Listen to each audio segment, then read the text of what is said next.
चलिए तो शुरू करते हैं। तो फिर अभी आज अपन जो रिपोर्ट पढ़ने वाले हैं वो एक और रेड फ्लैग्स रिपोर्ट है जो आई है विजी फाइनेंस लिमिटेड के बारे में। तो विजी फाइनेंस लिमिटेड के बारे में अपन ने पहले भी पढ़ा हुआ है, ये भी फ्लोप ऑफ बिजनेस न्यूज़लेटर ने रिपोर्ट निकाली है और अगर आप लोग चाहें तो इनका न्यूज़लेटर ले सकते हैं, है ना। अब अगर आप लोगों को थोड़ा सा इनका ये पेज खुल रहा है, ये इनका न्यूज़लेटर की यहाँ पे प्राइसिंग है। 5 साल वाला 8,800 का रहता है, 3 साल का 4,500 का और 1 साल का प्लान होता है इनका 2,200 का। काफ़ी अच्छा न्यूज़लेटर है और हम इनको फ्रिक्वेंटली पढ़ते हैं। फ्रिक्वेंटली क्या डेली बेसिस पर ही पढ़ते हैं, तो ये बहुत अच्छा क्वालिटी का न्यूज़लेटर है। ट्रेडिंग और इन्वेस्टमेंट के साथ ही साथ में इनकी फाइनेंशियल जो एनालिसिस तो अपनी जगह, जो क्वांटिटेटिव ट्रेडिंग वगैरह जो होती है, एल्गो ट्रेडिंग होती है, उस पर भी लोग बहुत अच्छा लिखते हैं। और ये जो है ये रेड फ्लैग्स रिपोर्ट है, ये कभी कभी ये लोग भेजते हैं। चलिए अब देखते हैं, है ना। पहले इन्होंने डिस्क्लेमर दे दिया है कि बाय सेल एडवाइस नहीं होती। रेड फ्लैग रिपोर्ट नॉर्मली एक ऐसी रिपोर्ट होती है जिसमें इन्हें जो कंपनी में इश्यूज दिखते हैं वो ये बताते हैं कि उसमें खरीदने या नहीं खरीदने, ज़्यादा अपने को ये बताया जाता है कि भाई किस चीज़ को लेके अपन लोगों को एज रिटेलर, और ये जो न्यूज़लेटर है ना ये रिटेलर्स के पर्पज से ही लिखा जाता है। ये बहुत अमीर लोगों से ज़्यादा ये उनके लिए लिखा जाता है जो कि अपना पैसा बचा करके रखने में ज़्यादा विश्वास रखते हैं। तो रेड फ्लैग रिपोर्ट एक्चुअल में ऐसा ना इन्वेस्ट करने के बारे में होता है कि भाई ये रीज़न से आप नहीं भी इन्वेस्ट कर सकते हैं, ठीक है। नॉर्मली ख़राब कंपनियों के बारे में बनती है ये, बट ओवरऑल अपने ऊपर है अपन इसको कैसे बेसिकली पढ़ते हैं। तो इन्होंने यही लिखा है इसमें कि रिसर्च कंसल्ट करना है तो आप अपना सेबी रजिस्टर्ड फाइनेंशियल एडवाइजर से ही करें, ठीक। और चलिए अब देखते हैं, इन्होंने यहाँ पे कंपनी ओवरव्यू के बारे में बताया। कंपनी ओवरव्यू क्या है, तो इसमें एनबीएफसी है और एनबीएफसी है आरबीआई के द्वारा रजिस्टर्ड है। स्टैब्लिश हुई थी 1994 में, originally as Penjon finance limited, name change to Vijay finance limited in 2013। Range of products हैं इनमें इंडिविजुअल और कॉर्पोरेट एंटिटीज के लिए, जिसमें retail loan such as gold loan, personal loan, business loan, corporate finance और इंफ्रास्ट्रक्चर प्रोजेक्ट वगैरह में भी ये लोग काम करते हैं, ठीक है। Company aims to follow financial requirements across the sections of society, emphasizing customized financial products and services. UFL is listed on both the National Stock Exchange and Bombay Stock Exchange, ठीक है। Company's vision is to establish itself as a global brand, focusing on expanding in new business lines like housing finance, gold loan, education loan and medical equipment loans, ठीक है। तो ये है। अब इसमें retail loan, corporate finance और infrastructure and project finance के बारे में यहाँ पर दिया हुआ है कि बिजनेस ऑपरेशन सर्विस। अब रिसेंट परफॉर्मेंस में क्या है, बेसिकली फ्लक्चुएटिंग परफॉर्मेंस है, स्ट्रॉन्ग एनुअल रेवेन्यू है, ये सब चीज़ें इन्होंने कि ओवरऑल ये सब शेयर होल्डिंग पैटर्न वगैरह के बारे में यहाँ पे बताया है।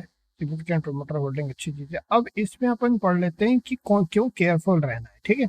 डिक्लाइनिंग आरओई है सबसे बड़ी, consistently declining ROE suggest that the company may not be efficiently utilizing shareholders funds to generate profit, ठीक है। रिटर्न ऑन इक्विटी जो है वो डिक्लाइन हो रहा है, तो ये कंसर्न का इशू है लॉन्ग टर्म फाइनेंशियल हेल्थ के लिए और मैनेजमेंट इफेक्टिवनेस के लिए। फिर उसके बाद में low interest coverage ratio. Interest coverage ratio जो है वो इंडिकेट करता है companies earning before interest and taxes is not significantly higher than its interest expenses. This raises concern about the availability and comfortability meet its obligations, especially in the rising interest rate environment and during periods of business downturn, ठीक है।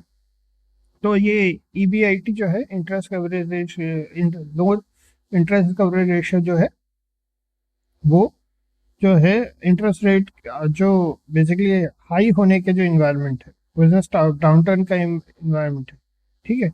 Concern ability जो है इनकी डेप्ट obligations को पे करने की, अपने डेप्ट को पे करने की, हाई इंटरेस्ट रेट जो राइजिंग इंटरेस्ट रेट का एनवायरनमेंट है या बिजनेस डाउनटर्न के टाइम में उसको इफेक्ट करेगा। फिर उसके बाद high proportion of other income, if a significant portion of the companies earning derived from other income rather than core activity, तो अपन इसको चेक कर सकते हैं, ठीक है। चलिए ये इनकी ये जो है ना, ये इनकी शीट खुल गई। यहाँ पे स्टेटमेंट 3.13 रुपीज का भी चल रहा है, 19.92% की रैली किया है। अगर अपन यहाँ पर देखें इनकम की बात करें फाइनेंसिंग एक्टिविटी में, प्रोसीड्स ऑन शेयर। अच्छा, अगर यहाँ अपन देखें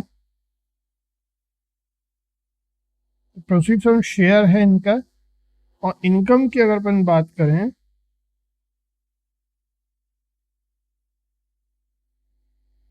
sales expenses, operating profit, other income देखिए 60 लाख रुपए की अदर इनकम हुई है, और नेट प्रॉफिट 17 लाख रुपए का, तो मेजोरिटी तो ऑफकोर्स इनके अदर इनकम से ही आई है ना। तो अदर इनकम भी एक बार अपन देख सकते हैं, अदर इनकम नॉर्मल, और उसके बाद फिर इंटरेस्ट है,